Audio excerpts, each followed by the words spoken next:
Vios Hybrid, bonet dia berapa besar? Jom Viko tunjukkan. Tada!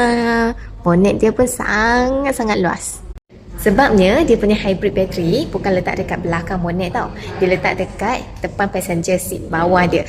Jadinya dia tak makan luang dekat bonet belakang. Jadinya untuk bonet belakang dia ada 460 liter. Hanya dekat tepi sini akan nampak ada satu kotak lah. Ini untuk letak kita punya bateri kereta. Untuk hybrid battery dia simpan dekat bawah seat passenger sini.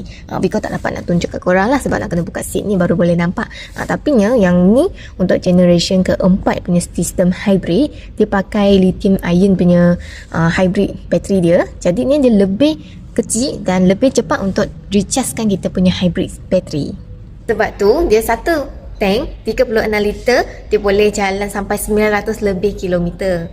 Sangat-sangat jimat minyak. Kalau korang yang jenis drive dekat highway ataupun city drive, ada yang selalu pakai kereta jalan jauh ataupun jalan dekat pun, dia tetap jimat minyak. Sebab dia akan buat kerja dia sendiri.